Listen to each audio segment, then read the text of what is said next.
Moving on now, the North Korean leader Kim Jong-un is planning to travel to Russia this month to meet the Russian President Vladimir Putin. The meeting comes as the US expressed concerns about growing military ties between the two countries after the Russian Defence Minister Sergei Shoigu visited Pyongyang in July. Joining us live now is Alex Bristow. He's the Deputy Director of ASPI's Defence Strategy and National Security Program. Appreciate you joining us, thank you. Just tell us a bit about this relationship between Russia and North Korea. Just how close are they? What are they really offering each other here? Well, historically, when the Soviet Union was still around, these were very close countries, and North Korea only really managed to be so powerful for so long because it had the support of the Soviet Union. Obviously, in the 90s, when the Soviet Union collapsed, North Korea itself looked like it would collapse for a while. But Russia has increasingly drawn back closer to North Korea, and this relationship is really quite close now. So the Russian Defense Minister Shoigu was in Pyongyang, the North Korean capital, quite recently, probably negotiating the purchase of arms, notably ammunition that's needed for Russia's war in Ukraine. And North Korea will recognise an opportunity here. It knows that Russia's quite desperate at the moment. It'll be looking to get something in return. Both sides are presently denying that they're negotiating arms sales. There's some hints from the Russian defense minister that they might be looking at joint military exercises in the Pacific area. But I think everybody knows, and the US is saying, that the two are actually discussing arms sales.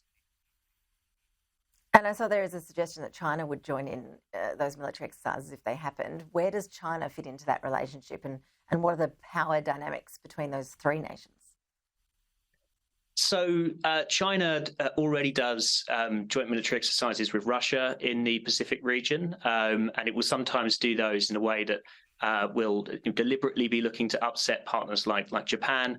So when there was a Quad meeting in Japan not long ago, Russian and Chinese bombers deliberately flew quite close to Japan. So they've been doing these sorts of tactics for a while. I think what these South Korean news agencies are reporting is that there's some talk that they may try to bring North Korea into some of those exercises. There may be naval exercises involving Russia, China, and North Korea together, and that would obviously be signalling that those three are clubbing together when you've got countries like the US, South Korea, and Japan meeting recently at summit level, and those countries exercise obviously together.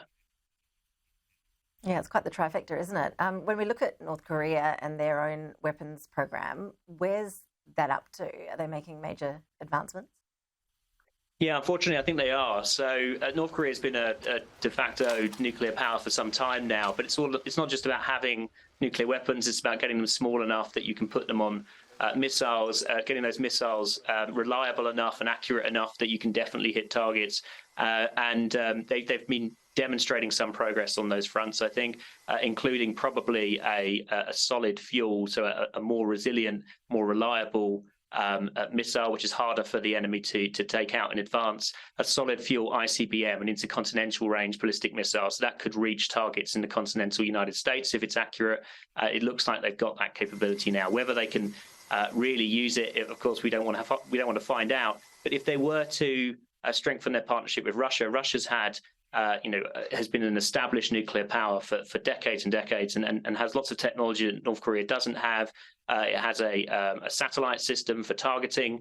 So there's lots of things that North Korea could potentially ask Russia for. It's whether Russia's desperate enough to give those things. Okay, you mentioned the US. How is the relationship going between North Korea and the US? We all remember that quite bizarre entry to the history books a few years ago when Kim Jong-un met with Donald Trump. How have things gone since then under the Biden administration? Obviously, no return to Trump's diplomacy of choosing to do face-to-face meetings with Kim. It's interesting that the last time that I think Putin and Kim met was in Vladivostok in 2019, and I think that was around the time that Trump was meeting Kim. Russia's always tried to be clear that it's a player whenever the US reaches out to North Korea, which is rare.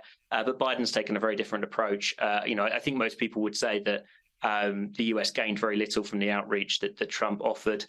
We know that Kim wanted the optics of a face-to-face meeting with the US president. That gives him a tremendous amount of prestige at home, and it flatters his own ego. And I think Biden's saying, well, we're not going to give that to you. Alex Bristow, really appreciate your analysis. Thanks so much for making the time. Thanks very much.